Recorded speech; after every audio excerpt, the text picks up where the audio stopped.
Do not speak when the heart is ablaze. Let the fire settle, then choose your words. Ancient wisdom. Anger is not your enemy. It is a messenger, a sign that something inside you needs to be seen, heard, or healed. But when we let anger take the wheel, we no longer speak with wisdom. We speak with fire, and fire, though powerful, also burns. Many have lost friendships, love, and even themselves in moments of uncontrolled rage. A single word shouted in anger can leave scars deeper than silence. A single action driven by fury can destroy what took years to build. That's why the elders always taught, in the storm of anger, the strongest person is the one who can stay still. To master anger is not to suppress it. It is to feel it fully, and then respond, not react. It is to pause, breathe, and choose peace even when the mind craves war. Let your anger rise like a wave, but don't let it flood your life. Let it speak, but do not let it shout over your soul. True strength is not in how loud you roar. It's in how gently you remain rooted when everything inside you trembles. Anger is a natural part of being human. It rises when something we value is threatened. Our sense of fairness, our dignity, our peace, our control. And yet how many of us were ever taught how to sit with our anger without letting it explode? Many were taught to either lash out or hold it in, both of which leave wounds, either on others or on ourselves. But the old ones, they didn't fight anger with more anger. They faced it with quiet wisdom. Anger is a fire, they said. It can warm your home or burn it down. You must choose what to do with the flame. There's a moment just before anger takes over, when the heart trembles and the breath tightens. It's in that moment that your real power appears. The power to pause, to feel without losing yourself, to respond without reacting blindly, to speak without harming. This is not weakness. This is mastery, because anyone can shout, but only a wise soul can stay still. Do you know the damage one sentence can do? Not in war, but at dinner with a loved one. In a moment of exhaustion, frustration, or misunderstanding, we say something sharp, something we can't take back, and the silence that follows is louder than any scream. That's what unmastered anger leaves behind. Regret, distance, loss. The ancients did not avoid anger. They invited it in, asked it what it came to teach, and only then let it go. Sit with your anger, they whispered. Do not pour it into the world before it has told you the truth. Because most of the time, anger is not just about what happened, it's about what has built up over time. Old wounds, unspoken needs, deep disappointments. When we react in fury, we are often not just reacting to the moment, we are reacting to everything that moment reminds us of. But when we take a breath, when we pause, when we step away for a moment of silence, we give our anger room to soften. Imagine this. You feel that surge inside you. Heat in the chest, tight jaw, heavy breath. You want to yell, to defend, to make someone feel what you feel. But instead, you close your eyes. You take a slow, deep breath. You put your hand on your heart. And you whisper to yourself, let me understand before I speak. That's not weakness. That's spiritual strength. That's the kind of wisdom that builds bridges instead of burning them. True mastery of anger doesn't look like silence forever. It looks like intentional words spoken at the right time. It looks like choosing peace without becoming passive. It looks like letting truth rise without letting rage explode. You don't have to become numb. You don't have to accept injustice. You simply learn how to let your anger serve your healing, not your destruction. That is the old way. That is the gentle way. Anger, though often feared or judged, is one of the most honest emotions we have. It doesn't lie. It doesn't pretend. It doesn't whisper with shouts. But what is it shouting about? Beneath the loudness, beneath the heat, beneath the shaking voice and clenched fists, there is something far more tender. Something sacred. Pain, disappointment, fear, unmet expectations, a boundary crossed, a deep longing ignored.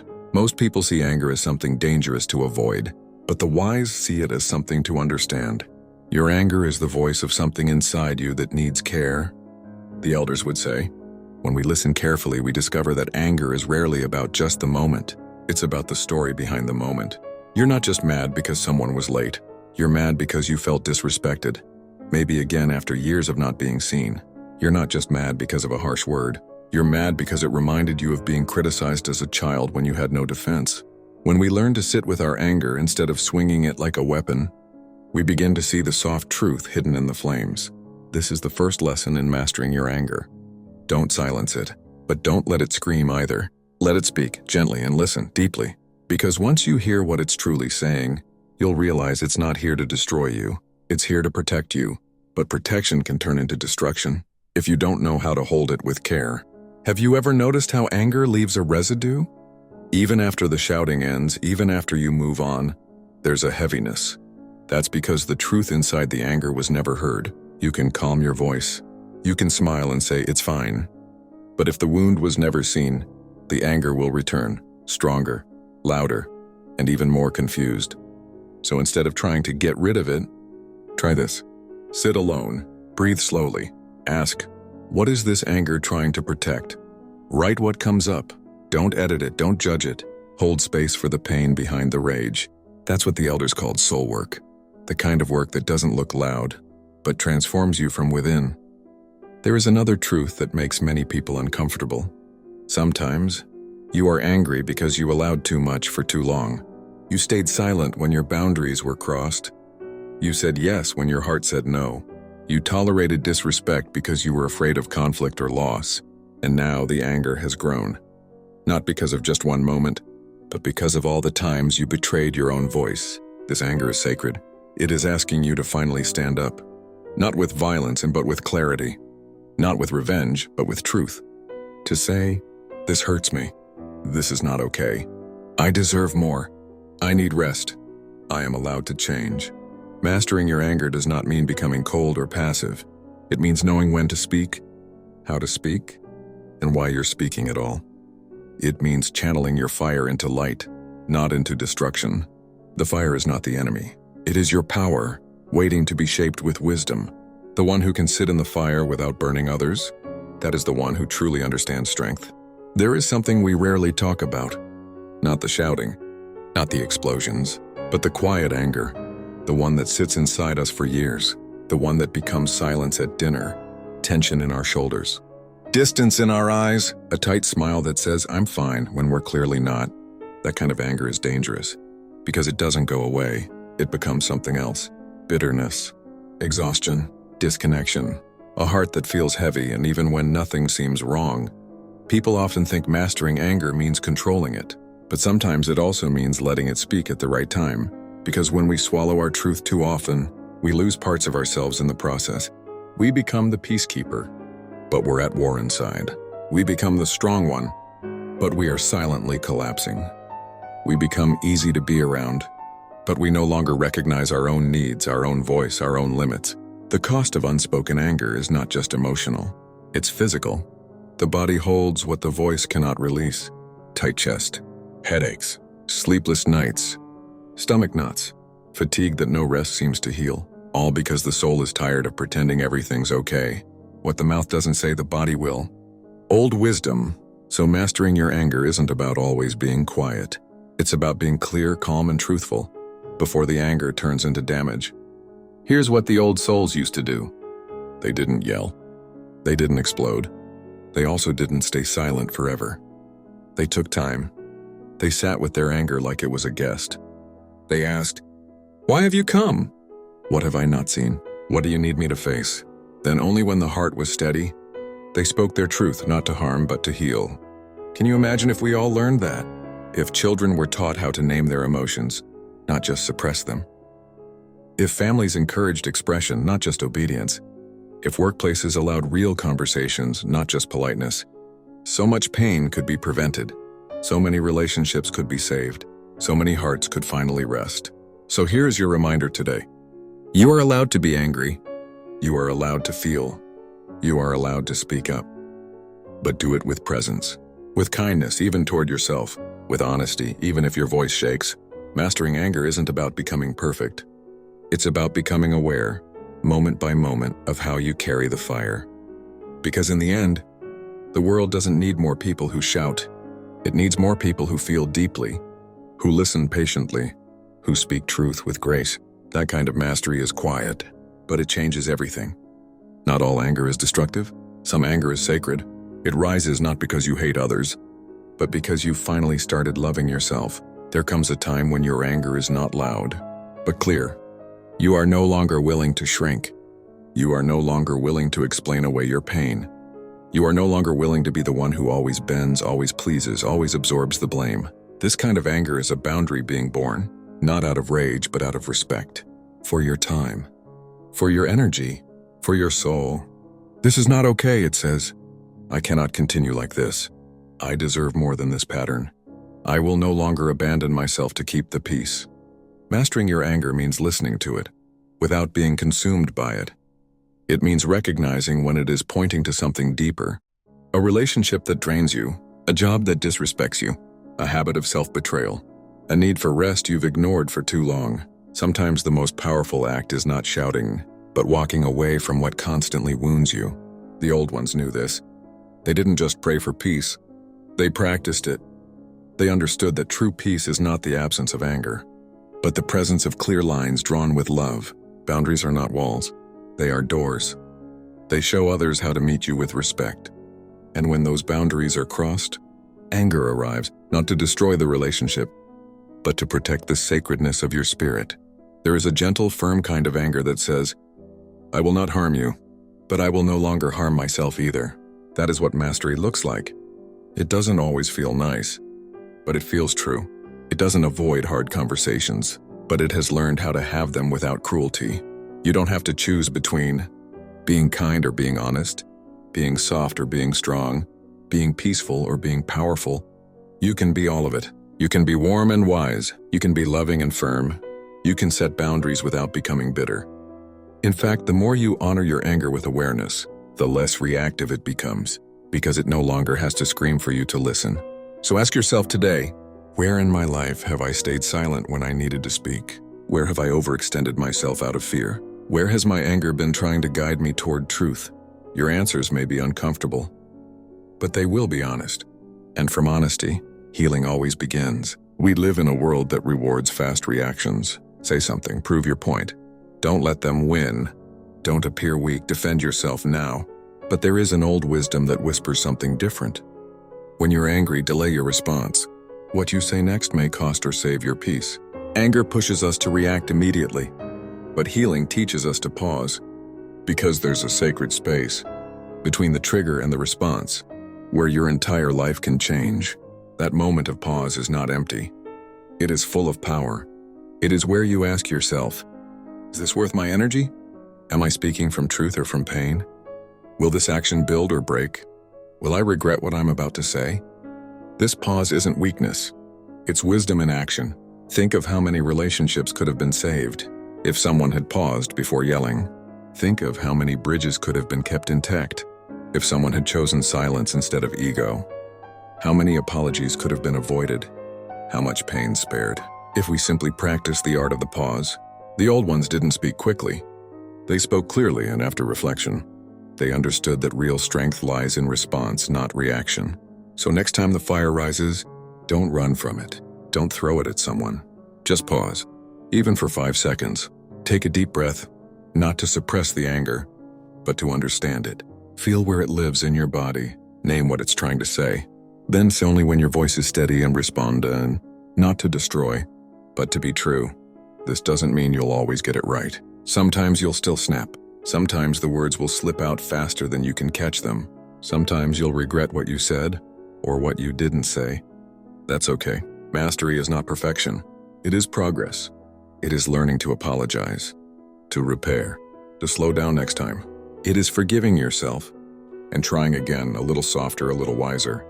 If you've ever hurt someone in anger, you're not alone. But here's the thing. The damage does not define you. The moment does not own you. You are allowed to grow past it. You are allowed to become someone new. Each pause you take is a quiet revolution, a step away from pain and a step toward peace. So pause, breathe, choose your next word like it matters, because it does. So far, we've spoken about anger toward others. But what happens when your anger is turned inward? That quiet frustration, the heavy guilt. The voice inside that whispers, you should have known better. You failed again.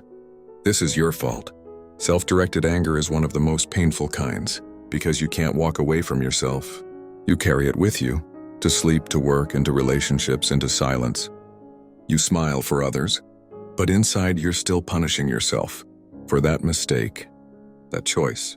That version of you from years ago who didn't know better. We're not only hurt by others, sometimes we are hurt most by how we treat ourselves. But here's the truth the elders would gently remind us. You are not meant to carry your past like a sentence. You are meant to learn from it, then let it go. Self-anger is a wound asking to be met with compassion. It doesn't need more shame. It needs gentleness. So if you're angry at yourself right now, for what you did or didn't do, for staying too long or leaving too soon, for being silent or for saying too much, pause. Hold your heart, literally. Take a deep breath and say, I forgive the version of me that didn't know what I know now. You see, growth means you will outgrow your past self, and that's okay. You didn't mess up your life. You learned. You didn't ruin everything. You lived, and now you're wiser. The person you were made choices based on who they were at that time, their pain, their fear, their longing for love. So instead of judging that version of you, maybe you can sit with them. Tell them, you did your best. You were tired. You were afraid. You just wanted to feel okay. And maybe that version of you has been waiting to hear that for years. Self-forgiveness is not about forgetting what happened. It's about releasing the punishment. It's about choosing to grow instead of bleed. You deserve to stop replaying the worst parts of your story like they are the only ones that matter. You are not your worst day. You are not the voice of your inner critic. You are not the mistake. You are the one learning from it. The anger you feel toward yourself, let it soften. Let it become a teacher, not a tormentor. Ask it, what are you trying to protect? What needs healing? What have I been afraid to forgive? And listen gently, because behind that anger, there is probably grief. And behind that grief, there is probably love. Love that wasn't given in the way you needed. Healing begins when you stop fighting yourself. When you stop punishing yourself for being human. You have suffered enough. Now it's time to return to yourself and with tenderness. Not because you're perfect, but because you're growing. And growth deserves kindness, not cruelty. Some of the deepest wounds don't come from strangers. They come from the people we love. Because where there is love, there is vulnerability. And where there is vulnerability, anger can hurt more. When we're angry in relationships, it's often not about just one moment. It's about the pile of unspoken things. The dishes, the delay, the comment, the silence. All tiny sparks waiting for a match. Suddenly we explode. Not because of what just happened, but because we never said anything about the 100 things before. This is how anger turns into distance, into disconnection, into I don't even know you anymore. But here's a truth that changes everything. It's not anger that destroys love. It's the way we express it. When anger becomes blaming, attacking, stonewalling, or sarcasm, it builds walls instead of bridges. But when anger is held with care, it can lead to understanding, closeness, and growth. Yes, anger can bring you closer, if it is expressed consciously. Here's how. 1. Pause first. Don't speak in the heat. Speak when your heart is steady, when your goal is connection and not victory. 2. Use I statements instead of you never listen. Try, I feel unheard when I speak and it hurts. 3. Name your emotion beneath the anger. Maybe it's fear, maybe it's sadness, maybe it's feeling forgotten. Say that. Be honest, but kind. The goal isn't to punish, it's to be known. In relationships, people don't just need to hear our words, they need to feel our intention. If your words are wrapped in blame, they will only trigger defense. But if your words are wrapped in truth plus love, they will open hearts. Sometimes that means saying, I'm not okay right now, but I want to be. This hurt me and I want to talk when I'm calm. I care about us, and that's why I'm bringing this up. Not everyone will meet you in that space. Some people are not ready to communicate with that kind of honesty, and that's okay too. Your role is not to force connection, but to offer it when your heart is clean. Mastering anger in relationships isn't about never being upset. It's about learning how to stay close even when you're hurt. It's about choosing repair over revenge, clarity over chaos, truth over silence. The old ones used to say, if you want love to last, speak when your heart is soft, and listen when theirs is heavy. That is how we love with maturity. We don't just stay because it's comfortable. We stay and keep showing up. Even when it's hard, especially when it's hard. So next time you feel the fire rising between you and someone you love, don't throw words like weapons. Step back, breathe, return with a steady voice and a soft heart. Let your anger speak, but let love be the language. That is mastery.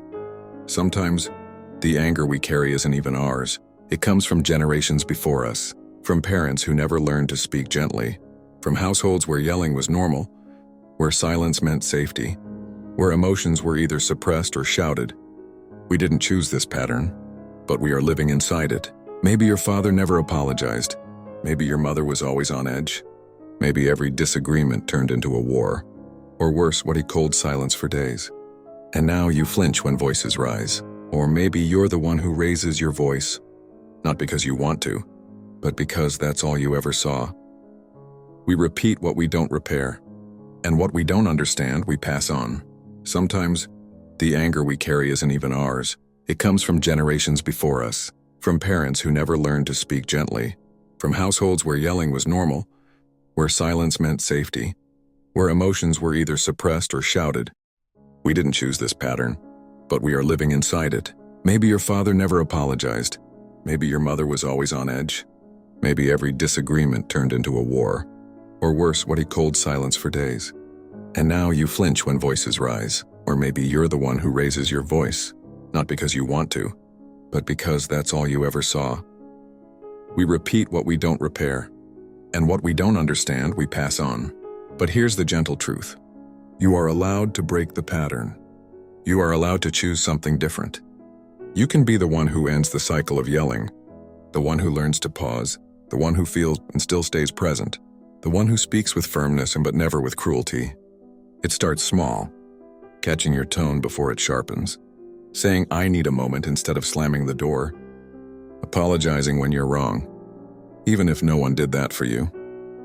Being soft with your children, even if softness was never shown to you. These are not small acts, they are revolutions. You're not just changing your own life, you're changing what love looks like for everyone who comes after you. Maybe no one taught you how to handle anger with grace, but you can teach yourself. You can read. You can pause. You can go to therapy. You can sit in silence. You can pray. You can begin again every single time. And yes, you'll still get it wrong sometimes, but you'll catch it faster. You'll repair quicker. You'll raise your voice less. That is healing. That is mastery. That is legacy. Imagine a future where your children never fear your voice, where your partner never braces for your reaction, where your presence brings safety, not tension. That is possible. Not through perfection, but through intention. You're not broken. You're becoming. You're not failing. You're evolving. You're not doomed to repeat the past, unless you refuse to face it. But the very fact that you're here, reading these words, reflecting on your anger, trying to understand, that means the cycle is already cracking. You are the healing generation. You are the one who will do what they couldn't. Not because they were bad, but because they were in pain. You will be the one who turns pain into peace, the one who turns fire into warmth, the one who loves loudly but never violently. That is your power. That is your gift. That is how you master your anger and change your entire bloodline. There is a kind of strength most people never notice. It doesn't shout. It doesn't slam doors. It doesn't post about how healing it is. It simply pauses, breathes, stays grounded. The strongest person is not the one who strikes back. It's the one who chooses not to. Ancient wisdom. You don't always have to respond. Not every insult needs a comeback. Not every misunderstanding needs to be corrected. Not every attack needs defense, because sometimes silence is wisdom, stillness is power, and walking away and with peace one is the highest form of mastery. This is not weakness. This is self-respect. It says, I choose peace over being right. I choose calm over chaos. I choose to protect my energy, even when I could win the fight. You won't always get credit for it. Most people won't even notice your restraint, but you will feel it. You'll feel the difference between reacting to defend your ego and responding to protect your peace. You'll feel how light it is to not carry every battle, how freeing it is to let go, not to surrender, but to elevate. When others shout, you soften. When others rush, you breathe. When others provoke, you stay rooted. This is the quiet strength of someone who has done the inner work, someone who no longer lets the world dictate their mood, who no longer mirrors other people's chaos, who no longer gives away their power and just to prove something. There's an old saying, You don't have to attend every argument you're invited to. It's okay to let people misunderstand you. It's okay to not defend every decision. It's okay to choose silence, not because you have nothing to say, but because not everything deserves your voice. Some people speak to trigger. Some people fight to win, not to connect. You don't have to join them there. Let them be loud. Let them assume. Let them twist the story. You stay soft. You stay still. You stay sovereign. This is what mastery begins to look like. Not being emotionless, but being selective. Not holding back out of fear, but responding from depth. Not avoiding conflict, but choosing your peace with wisdom, and not reacting out of ego, but moving from integrity. So next time someone tries to pull you into their storm, you don't have to step in. You can wish them well in silence. You can stay kind without staying close. You can protect your peace without proving your point. Because the truth is, some peace is more valuable than being right. Some calm is worth more than the last word. Some battles are not yours to carry, and sometimes the strongest move is no move at all. There is a moment on the path of healing when you no longer want to win the argument. You no longer feel the need to defend your worth. You no longer chase to be understood. You simply choose peace, not because you're weak, but because you finally understand. Peace is more powerful than control. Stillness is more transformative than shouting. Silence, when chosen from wisdom, speaks the loudest truth. You've walked through fire. You've said things you regret. You've stayed silent when you should have spoken. You've lost people to pride, to fear, to miscommunication. You've been the one who hurt and the one who was hurt. And through it all, you learned. You learned that mastery over anger isn't about being emotionless. It's about being present. It's not about being unaffected. It's about being aware. You now know how to pause, how to breathe before reacting, how to ask yourself, is this coming from love or from pain? You've learned to protect your boundaries, where not with rage, but with clarity. You've learned that your voice is powerful, but so is your silence. You've learned that some fights are not worth your peace, that some apologies will never come, and that's okay, that some people will never understand you, and that doesn't define your truth. So if no one told you this today, you're not broken because you feel anger. You are not unlovable because you lost control once. You are not behind because you are still learning how to soften. In fact, you are powerful because it takes power to stay kind when you're frustrated. It takes strength to be soft in a hard world. It takes true courage to say, I won't let this anger own me anymore. You came here seeking healing, and now you carry wisdom. You came here with questions, and now you carry presence. You came here holding fire, and now you carry light. Let the fire in you become warmth, not destruction. Let your anger become a guide, not a chain. Let your stillness be your statement. Because the truth is, you mastered your anger the moment you chose to understand it.